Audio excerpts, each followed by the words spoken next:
Fala pessoal, tudo bem com vocês? Estamos começando aqui a nossa terceira semana desse longo módulo e muito importante módulo de ótica e refração. Chegou o momento da gente conversar especialmente sobre as ametropias. E olha só, você já sabe da importância desse tema, que ele é fundamental na sua prática do dia a dia. Afinal, 80% aí basicamente das suas consultas, independente de você querer ser aí um retinólogo, um corneólogo e etc., 80% vai girar na refração, na boa e velha refração. Só que além da importância na prática, esse tema, galera, ele despenca ano após ano lá na nossa prova. É na teórica 1, é na teórico prática, até também na teórica 2. Então ele é fundamental da gente sedimentar os conceitos sobre as ametropias e fazer um monte de questão aqui nessa aula para a gente tentar sanar todas as dúvidas. E galera, como esse tema ele é super importante e vai envolver o nosso estudo da miopia, da hipermetropia, do astigmatismo, que dessas ametropias é a que mais cai em prova, e também a anisometropia, a gente vai precisar dividir um pouco esse dia de hoje em algumas partes. E já nessa primeira parte aqui eu queria começar a falar com vocês sobre a miopia e a hipermetropia. Começando com a miopia, galera, o que é que acontece no olho de um paciente que tem miopia? O olho de um paciente míope é aquele que tem muito poder convergente, mais do que seria necessário em repouso para que a gente conseguisse focar direitinho a imagem lá na retina. Flávio, como é que isso acontece na prática? Olha só, trago aqui a imagem para você. Lembra lá que raios vindo do infinito, ou uma distância maior do que 6 metros, eles vêm paralelos aqui, bonitinhos, lá desse infinito. E ao interagir, galera, com o nosso olho, a gente deveria ter esses raios convergindo lá para o plano da retina. Só que aqui na miopia, como a gente tem um excesso de poder com o olho aqui em repouso, esses raios terminam ali, ó, sendo convergidos antes do plano da retina, ou seja, dentro do olho. É um olho que realmente ele é muito forte. Tudo bem? Agora, existe mais de um tipo de miopia, e aí seria interessante a gente começar a classificar essa ametropia com base, basicamente, no que é que causa esse excesso de poder convergente. E olha só, vou te dar uma dica, hein? Se a gente conseguir aprender tranquilamente agora quais são esses tipos de miopia, a gente vai usar basicamente essa mesma classificação quando a gente estiver conversando sobre a hipermetropia daqui a pouco. Então vamos nessa. Olha só, a miopia, galera, a gente pode começar dividindo em dois grandes grupos. Aquela miopia que a gente chama de miopia axial e a miopia refrativa. Lá na axial, o que é que está acontecendo? Lá na miopia axial é aquele olho que tem um comprimento axial super excessivo. Um olho com comprimento axial de 25, 27, 29, é um olho que realmente ele é grande, tudo bem? Já do lado da miopia refrativa, galera, aqui o tamanho do olho é até normal, o comprimento axial é normal, mas por um motivo ali ó, de curvatura das lentes do nosso olho ou por uma mudança no índice de refração, a gente vai terminar tendo ali um excesso de poder positivo no nosso olho. Tranquilo? Então lá um exemplo da miopia refrativa de curvatura, ou é a córnea ou o cristalino, por exemplo, que são mais curvos. E a gente sabe que lentes mais curvas são lentes ali mais poderosas, tudo bem? Então é o que acontece, por exemplo, no ceratocone, no lenticone, e aí você lembra, né? O paciente que tem ceratocone, além de ter aquele astigmatismo meio irregular, ele geralmente tem a miopia associada, tudo bem? Maravilha. Agora, o paciente pode até ter o comprimento axial normal, pode ter uma curvatura dessas lentes também habituais, e olha só, mesmo assim ele pode ter ainda miopia, simplesmente porque os índices de refração de algum dos meios de dentro do olho foi alterado. E é isso que pode acontecer, por exemplo, numa catarata nuclear. O que é que acontece na catarata nuclear? É aquele vozinho que tem ali seus 60, 70 anos, já era presbita, e aí, galera, por uma modificação no índice de refração, especialmente ali da parte do núcleo dessa catarata, ele termina tendo uma miopização. E aí, olha só, ele até volta a conseguir enxergar um pouquinho de perto. Queixa clássica. E é exatamente por essa mudança do índice de refração que a gente consegue justificar isso. Tudo bem? E além disso, aqueles pacientes diabéticos que estão completamente descompensados, eles podem ter uma miopização absurda, exatamente também por uma mudança nesse índice de refração, tanto do cristalino, como também até, por exemplo, do humor aquoso. Tranquilo? Então essa, galera, é a classificação. Mas eu ainda preciso te chamar a atenção para um tipo específico de miopia que a gente chama de miopia patológica. E aqui, de verdade, existe uma série de controvérsias assim na literatura para tentar definir exatamente o que é uma miopia patológica. Algumas pessoas até chamam a miopia patológica de alta miopia. Então, olha só, quais são os principais critérios para a gente enquadrar um paciente com miopia patológica? Primeiro, é aquela pessoa que realmente tem alterações patológicas no fundo de olho. E essas alterações a gente vai ver bem direitinho lá no módulo de retina. Mas eu já te adianto, um paciente com miopia patológica pode ter uma atrofia da mácula, uma membrana neovascular, algumas hemorragias, enfim, uma série de alterações que, além da refração, própria refração, baixar a visão do paciente, ele pode de fato ter alterações estruturais que aí comprometem mais a visão dele. Tudo bem? Mas além disso, existem alguns critérios mais assim numéricos para tentar enquadrar o paciente na miopia patológica. Um deles é exatamente em relação à dioptria desse olho. É um paciente míope maior do que menos 6 dioptrias esféricas. Ou seja, tem 7, menos 8, menos 9, menos 10 e assim vai. Tudo bem? Ou é aquele olho que realmente ele é muito grandão. Comprimento axial ali, ó, maior do que 26,5 milímetros. Tendo qualquer uma dessas coisas, não precisa ter todas, a gente enquadra o paciente na alta miopia ou também na miopia patológica. Tranquilo, galerinha? Muito bem, após termos classificado aqui a miopia, como é que a gente vai prescrever esse paciente?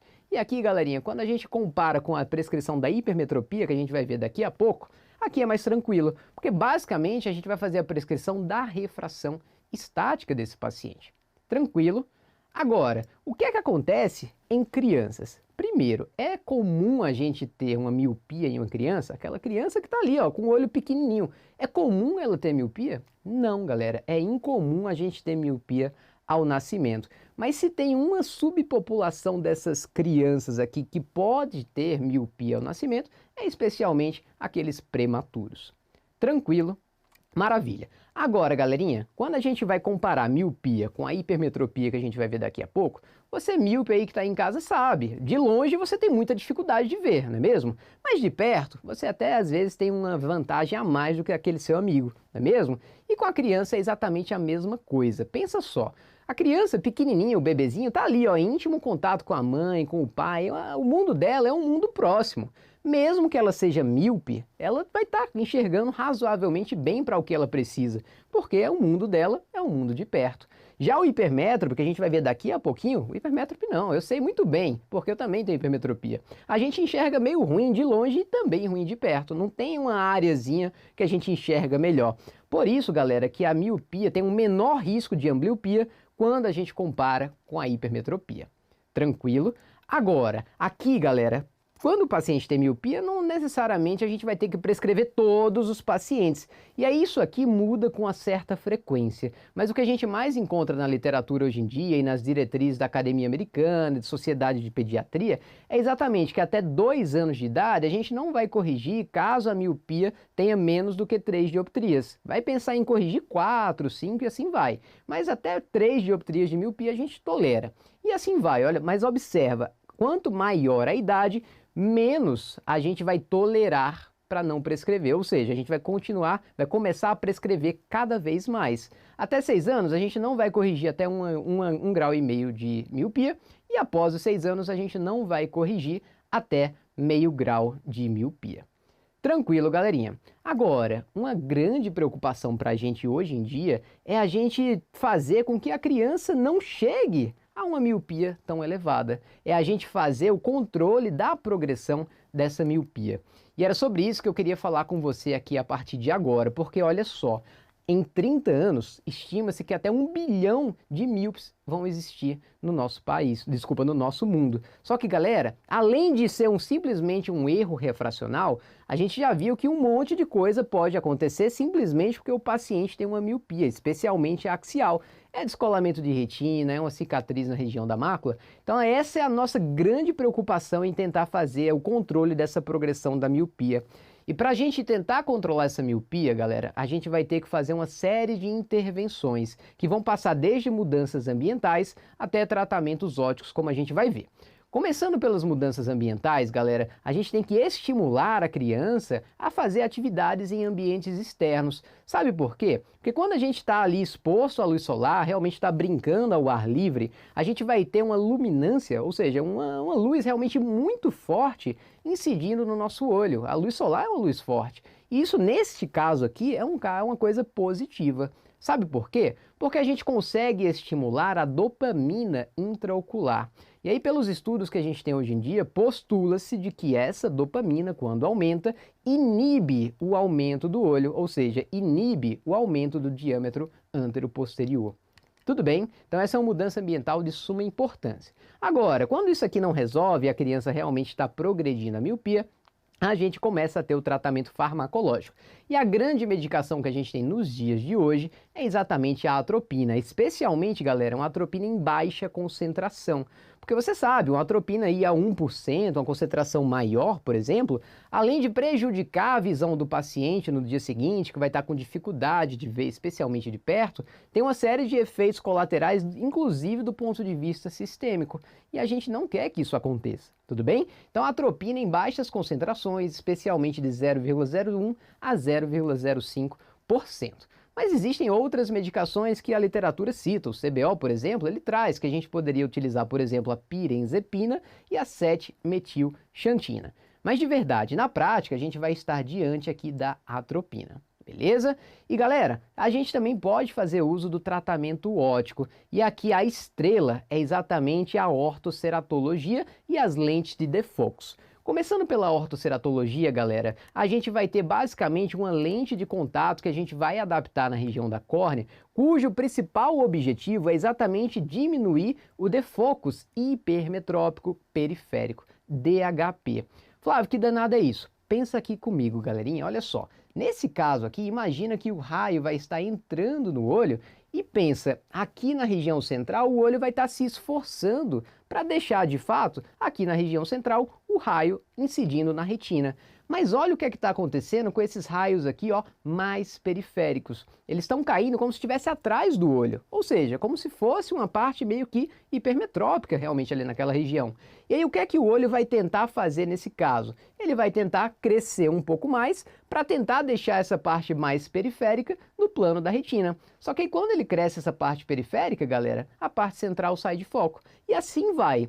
E aí o que é que a gente propõe com o tratamento óptico? Fazer uma lente com a ortoceratologia, um óculos ou uma lente de contato de defocus, por exemplo, justamente para que o raio de luz caia bonitinho aqui na região da retina e aí a gente não tenha esse estímulo a mais para aumentar o diâmetro antero-posterior. Beleza? Então a ortoceratologia faz parte desse princípio, diminuição do defocus hipermetrópico periférico, mas eu queria citar com vocês que, por exemplo, no óculos de defocus a gente tem, a CBO cita, o Mil Smart e o Stellest, e a lente de contato defocus a gente tem o MySight One Day. Beleza? Isso é o que a gente tem de arsenal aqui para já tratar o paciente que a gente está vendo que está tendo progressão. Mas galera, como é que a gente vai fazer a avaliação desse tipo de paciente? A gente vai ter que encontrar fatores de progressão. E olha só, é tranquilo da gente entender aqui. A gente consegue avaliar esse paciente sob duas formas e a gente precisa avaliar as duas coisas simultaneamente. A primeira delas é a gente realmente ver que a refração estática do paciente está aumentando ali meia dioptria esférica por ano. E a segunda forma da gente avaliar é através da biometria. É realmente a gente atestar que a velocidade de crescimento daquele olho é uma velocidade ali maior do que a gente esperaria. E aí, galera, quais são os critérios de hoje em dia? Para crianças menores do que 11 anos, seria uma velocidade de crescimento de 0,3 milímetros ao ano, e se ela passar ali dos 11 anos, ali a gente já vai considerar uma velocidade até um pouquinho menor, de 0,2 milímetros a cada ano, tá certo? Muito bem, esses são os fatores que atestam a progressão. Mas como é que a gente vai fazer na prática com a nossa criança? Olha só, se a gente tem uma criança com fator de risco e ela tem maior do que 5 anos, e aí um parênteses aqui, o que danado é um fator de risco? Pensa só, é uma criança que já é novinha, tem ali seus 6 aninhos, já está com uma miopia considerável, é uma criança que tem história familiar de uma miopia alta, etnia asiática, é aquela criança que você sabe que ela já não se diverte tanto assim ao ar livre, ou é aquela criança que os pais informam que passa o dia no tablet, por exemplo, de pertinho. Tudo isso que eu citei para você é fator de risco para a gente considerar aqui. Então, se você identifica essa criança com fator de risco, ela tem mais do que 5 anos, se você fizer a avaliação e ela não tiver progressão, continua fazendo a avaliação semestral dela e uma biometria você faz anualmente, tranquilo? Maravilha. Agora, galera, se ela tem progressão, se ela tem algum desses critérios, você vai ter que fazer o tratamento desta progressão. Como é que a gente vai fazer isso? A gente vai continuar fazendo a nossa avaliação semestral com a biometria anual, mas aqui a gente vai começar fazendo as medidas ambientais e todo aquele tratamento como a gente citou anteriormente. Agora, depois que a gente faz essa avaliação novamente, uma vez tendo colocado essas medidas que a gente impôs, será que a criança continua progredindo? Olha só, se ela continuar progredindo, pessoal, a gente pode aumentar até a concentração da atropina ou fazer a associação desses métodos. Beleza? Flávio, qual que é a concentração da atropina que geralmente a gente começa? Olha só, a concentração mais baixa eu te falei que era 0,01%. Não existe ainda hoje em dia um nível de evidência 1A para você dizer, não, eu tenho que começar com tal porcentagem. Mas a gente sabe que uma concentração de 0,025% é uma concentração razoavelmente tolerada. Tudo bem? Então, se você começa com 0,01 e precisa aumentar, 0,025 é uma boa porcentagem, mas você sabe que você pode chegar até 0,05%. Tranquilo, galerinha? Maravilha. Então, olha só, voltamos aqui para nosso tratamento da miopia propriamente dito. E olha só, para as demais idades, a gente vai continuar fazendo a prescrição de toda a refração estática, porém você tem que tomar um cuidadinho. Sabe qual é? Olha só, aquele paciente que está chegando ali na presbiopia, pertinho dos 40 anos, se você hipercorrige essa miopia, pensa o que é que vai estar acontecendo. Se você hipercorrige a miopia, a imagem está sendo toda empurrada lá para trás da retina. E aí o que é que o paciente vai precisar fazer? Ele vai precisar gastar a sua acomodação, que já não é mais tanta assim, simplesmente para trazer a imagem de volta para o plano da retina. E se ele quiser ver alguma coisa de pertinho, ele vai ter que fabricar ainda mais grau, sendo que ele não tem esse grau todo para gastar, não é mesmo? Então, olha só, se você hipercorrige esse míope adulto ali com mais do que 40 anos, a gente pode estar tendo aí uma causa importante de baixa de acuidade visual para perto. Tranquilo, galerinha? Maravilha. Vamos ver como é que isso aqui já caiu, inclusive no CBO 2025. Com relação ao tratamento para controlar a progressão da miopia, assinale a alternativa correta. Letra A. O colírio de atropina na concentração de 0,01% é usado em miopias baixas e a 0,5% em miopias altas. Não te falei que tinha essa divisão, tudo bem? A gente sabe que de 0,01 a 0,05% a gente pode utilizar, mas geralmente a gente começa sempre com as concentrações mais baixas, tranquilo? Então a letra A já está incorreta. Passando para a letra B, evitar a exposição solar faz parte das recomendações não farmacológicas para diminuir a progressão da miopia. Galera, evitar não, a gente tem até que estimular essa exposição à luz, tudo bem? À luz solar. Letra C. Embora as lentes de óculos com defocos periféricos não sejam recomendadas para baixas miopias, galera, para tudo isso aqui agora, porque já está errado. A gente recomenda sim o óculos de defocos como uma das formas de tratamento, beleza? Sobra para a gente a letra D. Lente de contato com defocos periférico é uma das opções indicadas, inclusive para crianças. Aqui, galera, é só para realmente mostrar para você que é uma ótima possibilidade de tratamento óptico e não é porque é uma criança que você não vai usar lente de contato.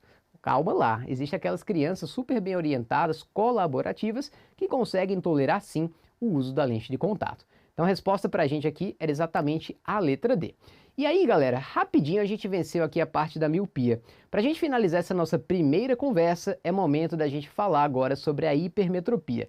E muito aqui da hipermetropia vai ser o oposto que a gente viu no caso da miopia. Se lá na miopia a gente tinha um olho que ele era muito forte, digamos assim, aqui é um paciente que tem um poder refrativo deste olho em repouso que é insuficiente para o seu comprimento axial. E aí raios de luz que vêm, por exemplo, lá do infinito, que eles vêm paralelos, como o olho é fraco, ele não consegue convergir o suficiente ali para a retina. Ele é fraco, então os raios de luz terminam lá atrás do plano da retina. Tudo bem? Só que, galera, você sabe, até uma certa idade, a gente tem uma forma de conseguir compensar isso aqui, que é exatamente a partir da nossa acomodação. E a acomodação exige a contração do músculo ciliar. E a gente sabe que quando a gente gasta muito músculo, isso pode gerar o quê? Desconforto, que aqui no caso da hipermetropia a gente chama de astenopia. Especialmente se isso aqui excede a nossa tolerância acomodativa. Tranquilo? Maravilha. Agora, como é que a gente vai classificar essa hipermetropia? E aqui, galera, tem basicamente duas classificações super importantes. Tem essa que eu vou falar para vocês aqui agora, que é muito semelhante àquela da miopia que a gente acabou de conversar, e tem a próxima, que é a que mais gosta de cair em prova.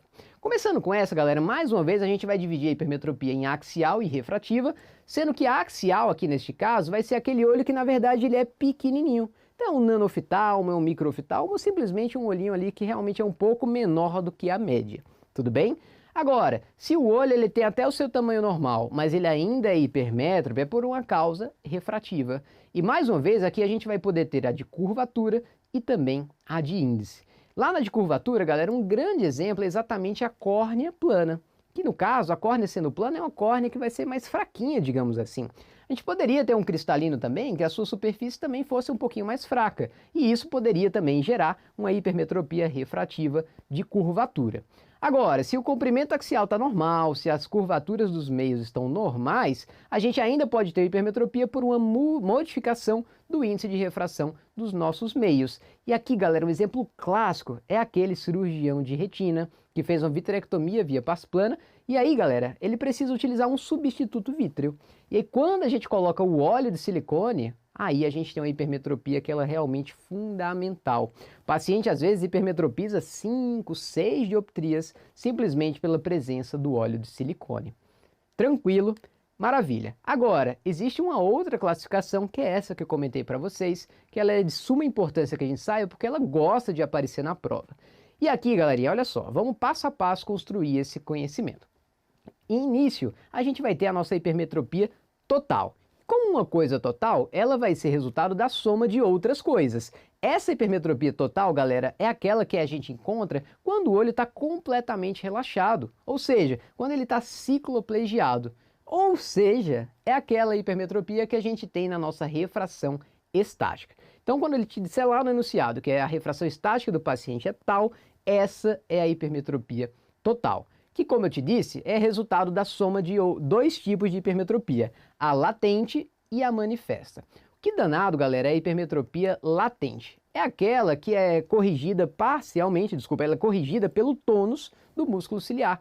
Cuidado, galera, aqui, veja, é o tônus do músculo ciliar. Porque daqui a pouco, aqui na manifesta, eu vou te falar de um tipo de hipermetropia que ela é compensada pela contração do músculo ciliar, ou seja, pela acomodação. Cuidado para não cair nessa pegadinha, tudo bem? Então, a latente é o tônus do músculo ciliar. Agora, essa manifesta, a gente basicamente pode entendê-la como a refração dinâmica do paciente. E a manifesta também vai ser o resultado da soma de dois tipos de hipermetropia, a facultativa e a absoluta. A facultativa, galera, pensa só, é uma coisa que é opcional, digamos assim. A gente vai entender que essa facultativa é aquela que consegue ser corrigida pela acomodação, tudo bem?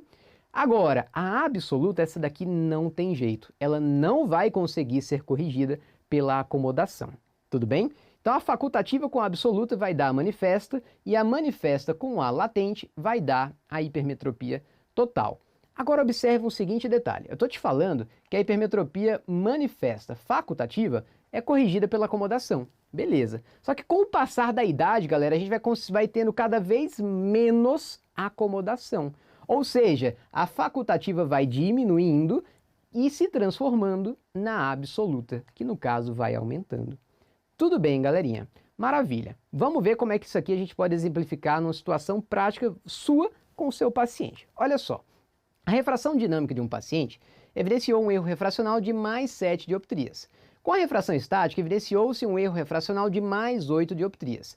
A amplitude de acomodação desse paciente é de mais 5 dioptrias. Vamos encaixar todos esses valores lá naquele nosso esquema, porque olha só, estática mais 8, dinâmica mais 7 e amplitude de acomodação de mais 5. A gente já combinou que a hipermetropia total é igual à nossa refração estática, então aqui no total você vai colocar o mais 8. A gente também combinou que a refração dinâmica é a mesma coisa da hipermetropia aqui manifesta. Então lá no mais 7 a gente vai colocar aqui na nossa manifesta, tudo bem? E aí olha só como é tranquilo, né? Se a gente sabe que o total é 8 e eu já sei que a manifesta contribui com 7, eu sei que a latente vai ter que ser o que falta para a gente chegar no 8. Então o que falta para a gente chegar no mais 8 é exatamente o mais 1. Beleza?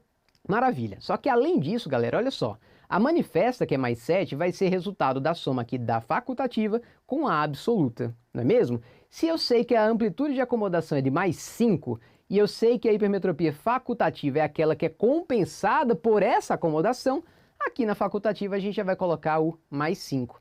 E eu sei que a absoluta com a facultativa tem que dar a manifesta. Se a manifesta é 7 e a facultativa já é 5, eu sei que a absoluta vai ter que ser de mais 2. Beleza? Viu como é tranquilo? A gente só tem que ter paciência para ir encaixando aqui os valores em cada seçãozinha dessa. Tranquilo? Agora, galera, existe uma outra forma da gente também ver essa mesma situação. Olha só, vou colocar um outro cenário que a prova poderia trazer para você. Olha só.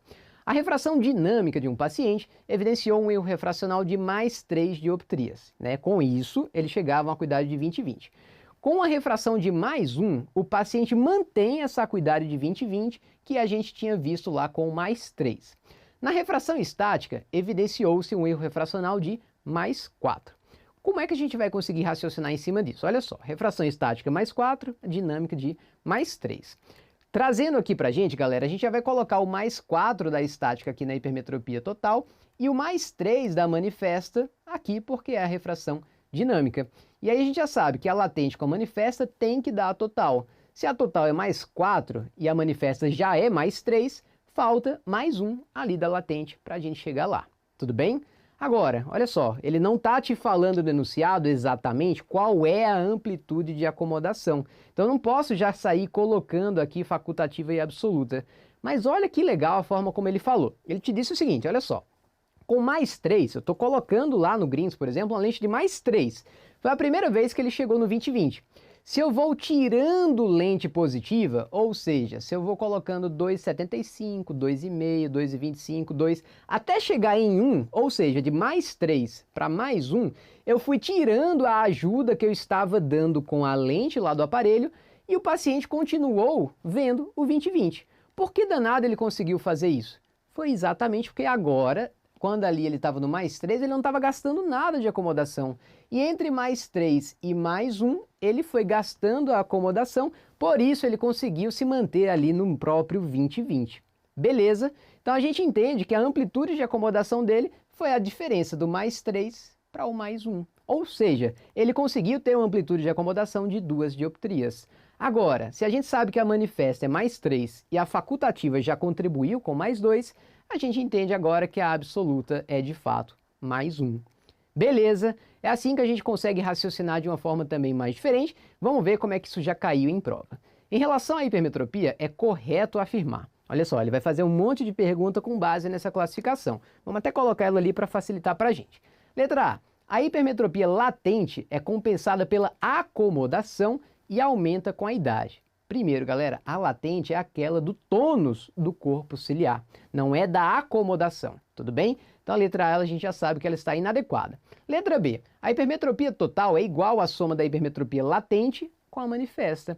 Perfeito, galerinha. Total, a gente sabe que a estática é igual à manifesta, mas a latente, essa já é a nossa resposta. Mas por que a C e a D eu já estou te dizendo que estão erradas, né? Letra C, a hipermetropia manifesta não pode ser compensada e diminui com a idade. Olha só, a manifesta a gente sabe que é a soma da facultativa com a absoluta. E a facultativa, galera, consegue ser compensada pela acomodação, tudo bem? Letra D, a hipermetropia latente é igual à soma da hipermetropia facultativa e da acomodativa. Olha só, ele misturou um monte de coisa. Hipermetropia latente é uma coisa e a manifesta é outra. E essa manifesta é a soma da facultativa com a absoluta. E a facultativa é o que ele mesmo utilizou como sinônimo ali, ó. Facultativa e acomodativa a gente poderia considerar como se fosse a mesma coisa. Tranquilo?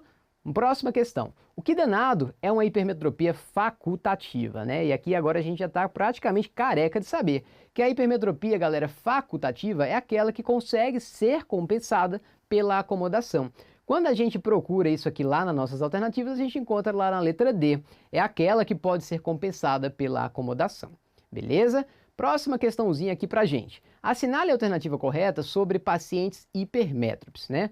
Vamos ver aqui, ó. Letra A. Quanto mais velho o paciente, maior a sua hipermetropia latente. Olha só, a gente sabe que quanto mais velho o paciente, maior vai ser a hipermetropia absoluta, porque ele não vai mais conseguir compensar isso com a sua acomodação, beleza? Letra B. A hipermetropia facultativa é caracterizada principalmente pela redução da acuidade visual. Não, galera. A hipermetropia facultativa é aquela que consegue ser compensada pela acomodação. Então o paciente gasta a acomodação dele para conseguir manter ali aquela acuidade visual. Tudo bem? Letra C. A hipermetropia latente é a diferença entre a hipermetropia total e a manifesta? É. Se a gente sabe que a latente com a manifesta é igual a total, é a mesma coisa que dizer que a latente é igual a total menos a manifesta. Então a resposta para a gente é exatamente ali já a letra C. A letra D está inadequada, galera, porque olha só, na hipermetropia absoluta deve ser prescrita a correção com a lente de menor grau positivo com que se obtenha a melhor visão. E aí, galera, olha só, quando a gente vai falar sobre as hipermetropias, aqui o negócio o buraco é muito mais embaixo, digamos assim. A gente vai ter que raciocinar sobre tolerância acomodativa, sobre, por exemplo, amplitude de acomodação do paciente, coisas que a gente vai ver a partir de agora, tudo bem? Agora, olha só, pessoal, como é que a gente vai ter a evolução da hipermetropia com a idade? Eu já te falei que lá na miopia era raro a gente ter uma criancinha pequenininha com a miopia. Mas aqui, galera, essa é a regra. Geralmente as crianças são hipermetras, porque o olhinho ele é realmente pequeno. Então olha só, 90% dos recém-nascidos têm uma hipermetropia, beleza. Mas olha, é menor do que mais 5 dioptrias. Tudo bem ter hipermetropia, mas tem uma hipermetropia em excesso, aí já é outro problema. Tranquilo? Tanto é, galera, que a gente vai ter que então vai ter que definir esses limites superiores da normalidade, que a gente vai ter que avaliar se o paciente tem ou não desvio, tem ou não um desvio convergente, que a gente chama de esotropia. Porque olha só, até 2, 3 anos de idade, se o paciente não tem esotropia, a gente tolera ali uma hipermetropia de 4,5 dioptrias esféricas. Agora, se ele tem esotropia, galera, se ele tem um desvio convergente, aqui a gente vai ser muito menos tolerante. Então vai ser menor do que 1,5 grau de hipermetropia. Já em torno dos 6 anos, como a gente espera que o olhinho cresça um pouco mais, a gente não espera mais aquela hipermetropia tão grande, tudo bem? Por isso que a gente vai tolerar menos a hipermetropia nessa faixa etária. Então, olha só, em torno de 6 anos a gente tolera até 3,5 dioptrias esféricas sem esotropia, e com esotropia é basicamente a mesma coisa, é 1,5 dioptria esférica. Beleza? Qual que vai ser a nossa conduta aqui frente a um paciente com a hipermetropia? E aqui, galera, basicamente a gente vai ter 2 tipos de situação. Vai ter aquela situação que a gente vai ter que prescrever total a hipermetropia do paciente, aquela refração estática, e vai ter situação que a gente vai poder prescrever parcial. Quando é que a gente vai ter que prescrever tudo para esse tipo de paciente? Quando ele tem o estrabismo convergente e também, especialmente, quando ele tem ambliopia. E eu te falei que a hipermetropia, ela ambliopizava muito mais do que a miopia. Tudo bem? Então nessas 2 situações a gente tem que fazer a correção total. Qual que é o raciocínio da gente fazer a correção total da hipermetropia lá naquele paciente que tem um estrabismo convergente? Porque pensa só, galera, a gente tem aqui um paciente que é hipermétrope e olha, para ele acomodar, a gente tem a acomodação fazendo parte de uma sincinesia, não é mesmo? Acomodação, convergência, miose. E olha só, se é um paciente que tem hipermetropia e constantemente ele tem que acomodar, se ele acomoda muito, ele faz convergência. Então olha só, se a gente prescreve o óculos todo para ele, a gente termina diminuindo essa acomodação do paciente e, por conseguinte, também a convergência. E você vai ver lá no módulo de estrabismo que uma das formas de a gente tratar o estrabismo convergente acomodativo é exatamente com a prescrição do óculos. Tranquilo? Então, paciente hipermétrope tem um maior risco de ambliopia. Agora, se não está encaixado em nenhuma daquelas 2 situações ali, a gente vai começar a pensar em prescrever de uma forma parcial. Especialmente se o paciente tem astenopia, se ele tem uma baixa de visão. E olha que interessante, se ele tiver um estrabismo divergente. Qual que é o raciocínio aqui agora? Imagina que ele tem ali, ó, 3 graus de hipermetropia e tem um estrabismo divergente. Se eu não corrijo os 3 graus, se eu corrijo 2, por exemplo, ele vai ter que acomodar ainda um pouco para poder chegar ao grau que realmente ele precisa para focalizar bem as imagens, não é mesmo? E se ele acomoda, ele faz convergência. Se o paciente tem um estrabismo divergente, ao acomodar, ele também faz um pouco de convergência e aí ele pode até alinhar os olhos nesse cenário. Interessante, não é mesmo? Cuidado! Total, a gente vai prescrever no contexto de um estrabismo convergente e parcial aqui no contexto do estrabismo divergente. Beleza? Agora, Quanto que eu vou prescrever de forma parcial? Aqui, galera, não tem uma regra, não tem um guideline, aqui é uma arte. Mas o que a gente tem que levar em consideração é sempre a tolerância acomodativa do paciente. Porque se a gente deixa o paciente acomodando mais do que essa tolerância acomodativa, muito provavelmente ele vai evoluir com a própria astenopia. Tranquilo, pessoal? Maravilha, vamos para mais umas questõezinhas aqui, olha só. Assinale a alternativa que contém a associação correta, né? Ele vai fazer uma associação entre o caso do paciente e qual que seria a nossa conduta frente à prescrição.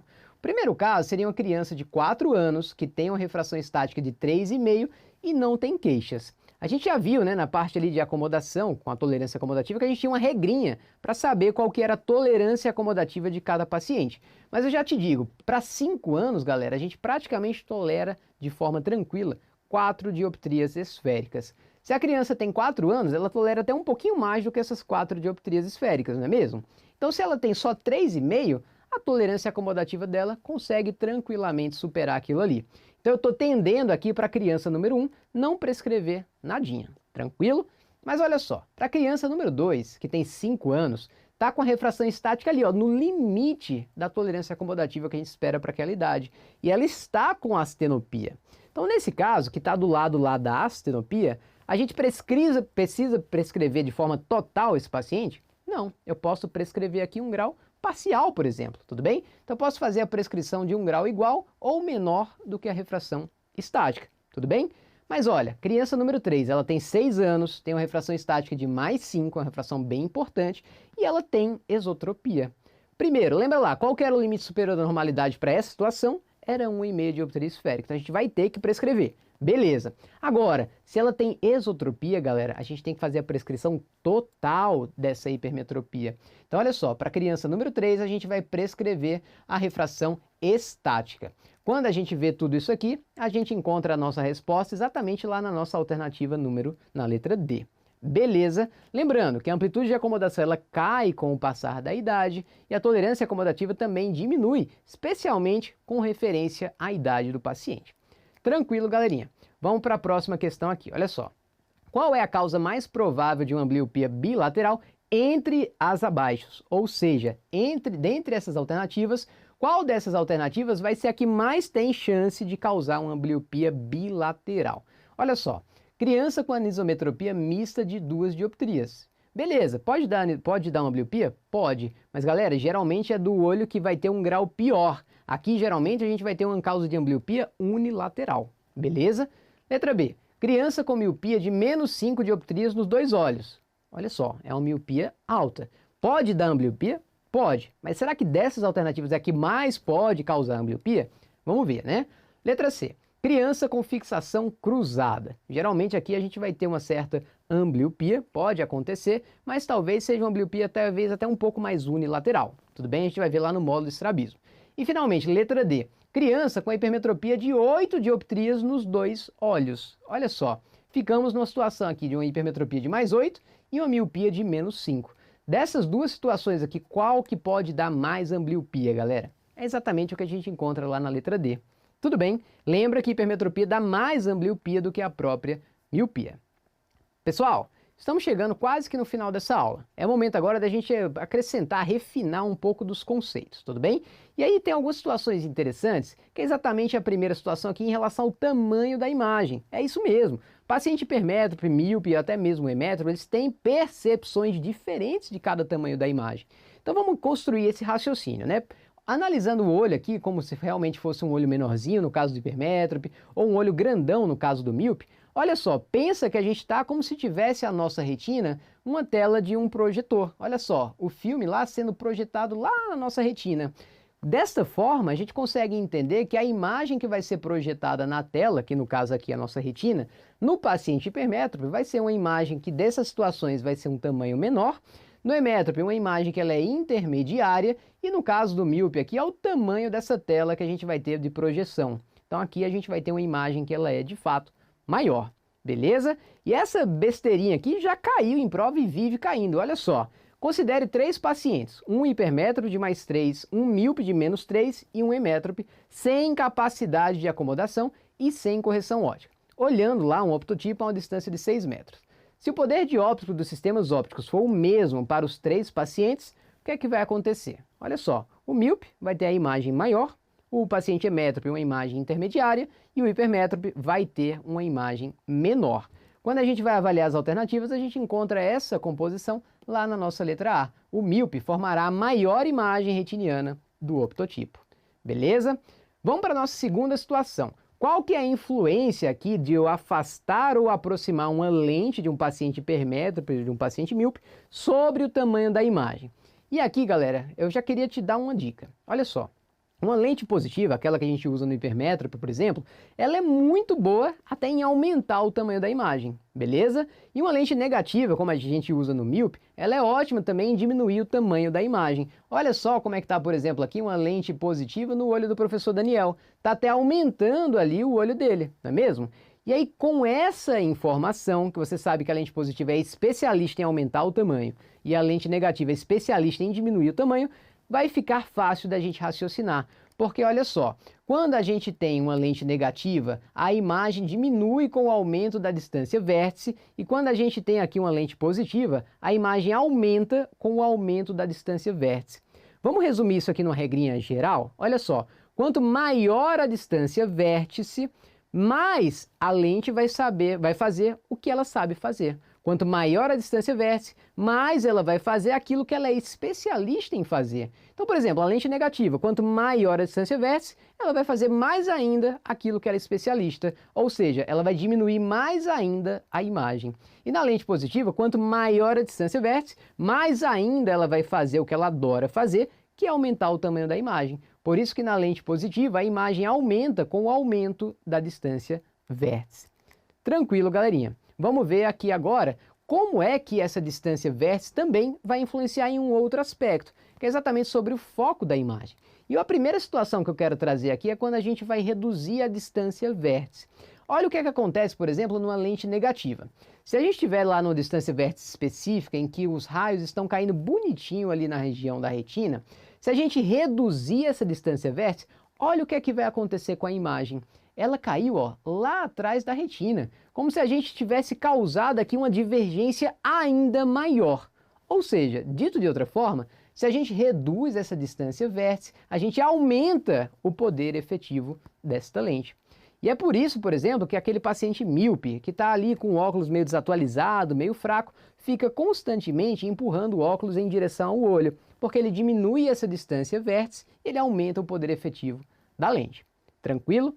Maravilha. Agora, o que é que acontece no caso de uma lente positiva? Que nessa situação aqui está perfeito. Olha só, os raios estão caindo bonitinho ali no plano da retina. Mas olha, galera, se a gente aproxima ali a lente do olho, ou seja, a gente diminui essa distância vértice, você está vendo agora que o raio de luz está caindo lá para trás. Como se, por exemplo, esse conjunto ali tivesse ficado o quê? Mais fraco. O poder efetivo, no caso aqui, diminuiu. Eu precisaria aqui, para essa posição aqui, que essa lente fosse mais forte para que o raio voltasse a cair lá no plano da retina. Dito de outra forma, a lente perdeu poder efetivo. E é exatamente isso que acontece, por exemplo, nos hipermétropes hipocorrigidos, até mesmo nos presbitas, que eles constantemente afastam os óculos dos olhos, deixa lá na pontinha do nariz, exatamente para aumentar o poder efetivo. Tudo bem? Maravilha! Agora, galera, qual é a fórmula matemática que a gente vai conseguir encaixar nessa situação? É exatamente sobre a diferença da efetividade. A gente vai conseguir calcular quanto desse poder efetivo aí realmente variou simplesmente pela mudança na distância vértice. E aí a fórmula é a seguinte, é Dzinho em milímetros. Cuidado! Aqui, galera, a gente está sempre preocupado com a unidade de medida. E no caso da diferença de efetividade é milímetros, tudo bem? Vezes a dioptria da lente ao quadrado dividido por 1000. Dzinho vezes Dzão ao quadrado dividido por 1000, e isso é a diferença de efetividade. Vamos ver como é que isso aqui já cai em prova? Olha só, assinale a alternativa correta. Letra A. O míope hipocorrigido afasta os óculos para melhorar a visão para longe. Já vamos parar por aí, porque a gente sabe que o míope hipocorrigido, na verdade, ele aproxima os óculos do olho, exatamente porque quando a gente diminui a distância vértice, a gente aumenta o poder efetivo da lente. Beleza? Letra B. O míope hipocorrigido aproxima os óculos do rosto para melhorar a visão para longe. Com o aumento da distância vértice, ocorre diminuição da imagem. Perfeito, olha só, ele mesclou aqui dois conceitos. O conceito lá do foco, do poder efetivo e também do tamanho da imagem, beleza? O míope corrigido aproxima e a gente sabe que quando aumentamos a distância vértice, quando a gente aumenta a distância vértice, a lente faz ainda melhor aquilo que é especialista em fazer. Então, no caso aqui da lente negativa do míope, ela adora diminuir o tamanho da imagem. Se a gente aumenta essa distância vértice, a gente diminui mais o tamanho da imagem, tranquilo? Letra C. O hipermétrope hipocorrigido melhora a visão para perto ao aproximar os óculos do rosto. Contrário, galera. A gente afasta o óculos do rosto justamente para aumentar esse poder. E letra D. O hipermétrope hipocorrigido melhora a visão para perto ao afastar os óculos do rosto. Com o aumento da distância vértice ocorre minificação da imagem. Não, ocorre uma magnificação da imagem. Beleza? E olha só essa questão também que agora vai envolver cálculos. Qual será o poder de uma lente de contato de um paciente hipermétrope que usa mais 14 dioptrias na correção com óculos a uma distância de 11 milímetros? Basicamente, ele quer saber qual que vai ser a diferença de efetividade nessa situação. E para isso a gente tem a nossa fórmula, Dzinho vezes Dzão ao quadrado dividido por 1000. Qual que é o Dzinho, galera? Qual que é a distância vértice? É exatamente 11 milímetros. E Dzão ao quadrado, 14 ao quadrado, vai nos dar 196. Quando a gente faz toda essa conta aqui, na hora da prova você tem direito à calculadora, a gente encontra uma diferença de efetividade de 2,1, 2,15, basicamente como a gente está vendo aqui. Beleza? Só que, galera, a gente sabe que, olha só, quando a gente aproxima uma lente positiva do nosso olho, a gente diminui o seu poder efetivo, não é mesmo? Então, a lente de contato, para que ela consiga normalizar a situação do paciente aqui, ela vai precisar ser o quê? Mais forte. Se a gente tinha 14 dioptrias no óculos, a gente vai precisar de uma lente que tem ali, ó, 16 dioptrias, que é o 14 com o 2 que a gente acabou de encontrar. Beleza? Então, resposta letra B. E vamos agora, galera, já para umas situações mais práticas do nosso dia a dia. Porque depois que a gente faz a refração do paciente, existem algumas formas da gente até refinar um pouco mais, de forma subjetiva, essa refração. E a primeira forma dessas é exatamente o teste duocromo ou o teste bicromático, que exatamente vai fazer o refino dessa refração. E tudo que ela faz é baseado no princípio da dispersão da luz branca, que, se você lembra, a gente falou sobre isso lá na aula de ótica, não é mesmo? E a gente sabe que a luz branca, que é policromática, ao interagir, por exemplo, com uma lente, ela sofre a dispersão da luz. E cada comprimentozinho de onda desse sofre um desvio que ele é diferente. O vermelho vimos que desvia menos e o ultravioleta, o verde e tudo mais, desvia mais do que o próprio vermelho. Beleza? Então ele é um teste que vai se basear nisso. É o teste vermelho e um teste também do verde. É um teste só. E aí, galera, o que é que vai estar acontecendo lá na nossa retina de um paciente que está fazendo esse teste? Olha só. Em condições normais, a gente vai ter uma luz amarelada que está no plano da retina e a parte vermelha e a parte verde do comprimento de onda vão estar basicamente equidistantes em relação a esse plano da retina. Se eles estão equidistantes, galera, a gente espera que eles estejam com praticamente a mesma nitidez, tudo bem? Então a gente sabe que o sistema ali está praticamente muito bem refinado. Agora, olha o que é que acontece, por exemplo, num paciente que tem miopia. Paciente míope que não está usando óculos, ele tem aquela situaçãozinha ali, ó, um olho que ele é muito forte. Então ele puxou todo esse sistema para dentro do olho. Mas você está vendo que o vermelho está mais próximo da retina.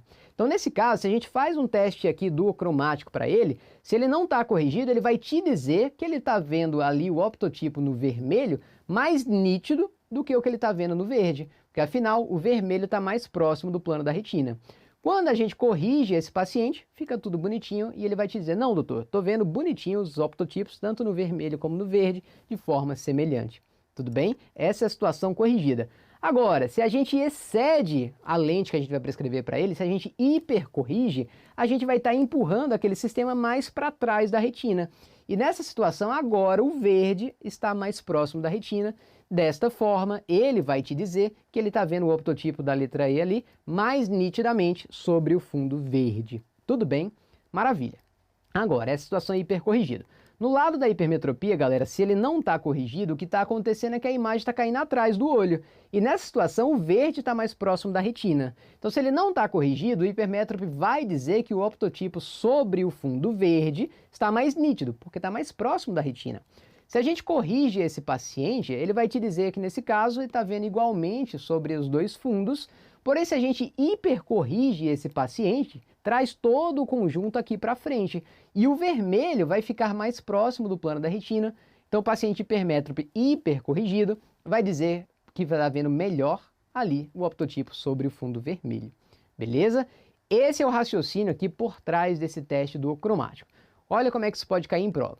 Com relação ao teste bicromático, verde e vermelho, é correto afirmar. Letra A. Baseia-se no princípio de que a luz branca, ao atravessar uma lente, tem o seu foco dividido em diversos planos. É bom que já na letra A a gente já encontrou aqui a nossa resposta, né? Mas vamos ver porque que o resto está incorreto. Letra B. É um teste objetivo, podendo ser realizado em crianças. Primeiro que é um teste subjetivo, tranquilo?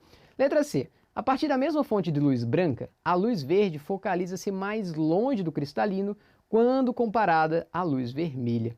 Exatamente o contrário, beleza, galerinha? A luz verde focaliza-se mais próximo do cristalino quando comparado à luz vermelha. E letra D, se o paciente enxergar melhor a cor verde, significa que ele está necessariamente hipercorrigido. Não, né? A gente viu na imagem anterior, né, naquele esquema que eu trouxe aqui especial para você, que existem situações semelhantes, mesmo o paciente tendo hipermetropia ou miopia, vai variar, não vai ter uma situação que a gente vai dizer que é patognomônico de tal ametropia. Tranquilo, galerinha? Maravilha! Agora, uns 2 últimos testes para a gente vencer essa aula. Agora eu queria falar sobre o balanço refratométrico binocular. Ele vai ser muito bom porque é um teste subjetivo que vai avaliar se tem um olho que está acomodando mais do que o outro. Se tivermos acomodando com um olho mais do que o outro, galera, isso pode gerar desconforto. Tudo bem? Como que é esse teste? Primeiro, ele é um teste que ele é binocular. Primeira informação já começa daí. E ele é realizado sem cicloplegia. E isso é evidente, porque se a gente quer estudar a acomodação desse paciente, a gente tem que deixar ela trabalhar. Se a gente cicloplegia o paciente, ele vai estar completamente relaxado do ponto de vista da acomodação. Beleza? Agora, qual que é o passo a passo? Em primeiro lugar, a gente vai determinar a refração dinâmica dos 2 olhos. Além disso, a gente vai miopizar cada olho, nesse momento de forma individual, até ele chegar na linha de visão do 20/30 com dificuldade. Fiz isso para os 2 olhos, inicialmente de forma individual. Agora, a gente de forma simultânea, e por isso que a gente chama que é um teste binocular, vai miopizar ambos os olhos com mais 0,75 dioptrias, e aí a gente vai projetar a linha do 20/40. Geralmente é ela que a gente vai ter como base para fazer as próximas avaliações, tudo bem? Feito isso, agora a gente vai utilizar o prisma de Risley, galera. É um prisma que a gente já tem lá no Greens, que a gente quando incorpora, a gente vai incorporar no olho direito um prisma de base superior e no olho esquerdo um prisma de base inferior, ambos de 3 dioptrias prismáticas. O que é que isso vai fazer? Você sabe, quando a gente usa um prisma, a gente desvia a nossa imagem. E é exatamente aquilo que a gente vai ter. A gente vai ter uma imagem superior e uma imagem inferior. O que é que o olho direito vai estar vendo, galera? O que é que tem no olho direito? Tem um prisma de base superior. No caso, um prisma de base superior desvia a imagem para inferior, não é mesmo? A imagem vai para inferior. Então é essa a imagem que a gente vai estar aqui com o olho direito e a outra imagem é a do olho esquerdo. Tudo bem? Feito isso, o paciente agora ele vai te informar qual que é dessas 2 imagens aquela que ele está vendo de forma mais nítida. Porque naquela imagem do olho que está mais nítida, a gente vai adicionar lentes positivas até que a gente iguale essa nitidez das imagens. Beleza? E aí a gente deixa o paciente acomodando aí de forma simultânea e igualitária. Desta forma aí a gente começa de forma bilateral a ir tirando as lentes ali para voltar até que ele chegue de novo no 20/20. Beleza, pessoal? Como é que isso já caiu em prova? O teste do balanceamento refratométrico binocular consiste em que? Letra A. Induzir uma miopia de 0,75 dioptrias ao posicionar um orifício estenopeico. Para por aí, né? Não tem nada de orifício estenopeico. Letra B. Induzir hipermetropia. Para por aí também, porque a gente usa miopização.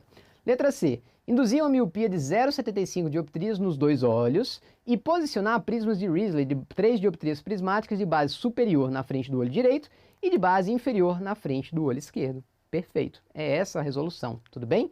Letra D, por que está errada? Posicionar lentes positivas de 3 dioptrias nos 2 olhos, manter o paciente fixando o menor optotipo por 1 minuto, tudo errado, tudo bem? Aqui a gente utiliza prisma para poder fazer o balanceamento refratométrico. Última questãozinha aqui para a gente, penúltima questão para a gente finalizar. Assinale uma das funções da estrutura indicada na figura abaixo, né? O que é que ele está mostrando ali? Está mostrando exatamente o prisma de Risley. Tudo bem? E esse prisma a gente vai utilizar exatamente para desviar a imagem no exame, para que a gente consiga dissociar uma linha em 2 imagens. E aí, dessa forma, o paciente consegue te informar separadamente a imagem que ele está vendo de cada olho. Por isso que é a letra A, a nossa resposta, desvio da imagem para a realização do teste do balanço refratométrico ocular. E aqui agora, galera, para finalizarmos, a gente precisa relembrar quais são as funções do GRINS, né? Você tem todas essas letrinhas lá no nosso GRINS, mas eu tenho certeza que muitas vezes a gente aqui não conhece todas as funções que aquele aparelho consegue nos dizer. Então olha só, cada letrinha dessa é uma função. O O você já conhece, que é o O de Open, e o OC exatamente do oclusor. O mais ou menos 0,50 ali, galera, é um cilindro cruzado com essa dioptria de meio grau, exatamente, especialmente para a gente utilizar para determinar a adição de um paciente por meio do cilindro cruzado de Jackson, tudo bem? O número 2 ali é para grafar exatamente o prisma de 6 dioptrias prismáticas de base superior. O pH você já conhece, que é o pinhole, que vai nos ajudar a diferenciar causas refrativas de não refrativas.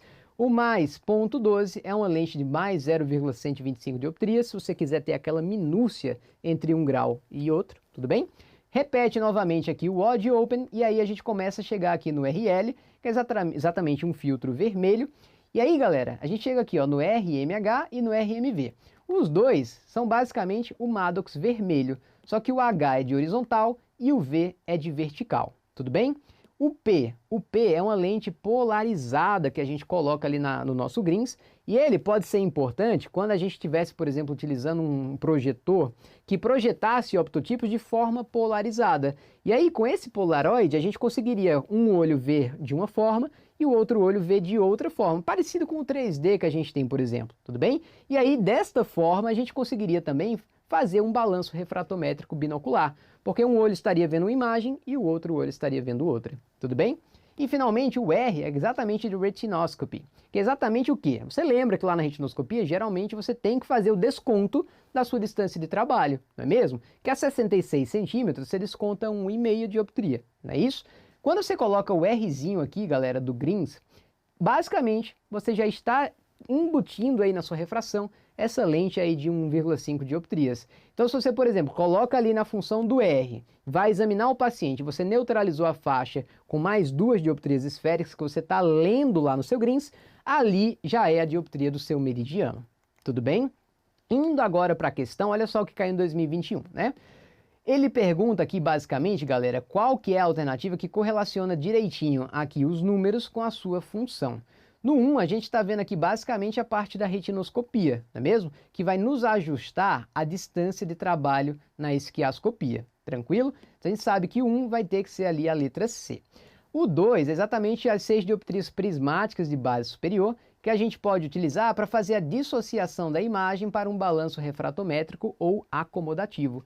O 3 é o pinhole, que vai nos ajudar a fazer a diferenciação entre essas causas refracionais e não refracionais, que a gente tem ali, por exemplo, lá na nossa letra B. E o 4, que é o P, é exatamente do polaroid, que, como eu te falei, pode também nos ajudar a dissociar a imagem para fazer o balanço refratométrico ou acomodativo. A alternativa que consegue correlacionar tudo isso aqui com os numerozinhos é exatamente, galera, a letra C. Tranquilo, pessoal? E assim a gente finaliza essa parte de miopia e de hipermetropia, um pouco mais puxado, mas é um tema que despenca na prova e só fazendo muita questão para a gente conseguir fixar totalmente esse assunto. Qualquer dúvida, pergunta a gente lá no fórum que a gente está mais do que à disposição para tirá-la, tudo bem? Forte abraço e a gente se vê no astigmatismo daqui a pouquinho.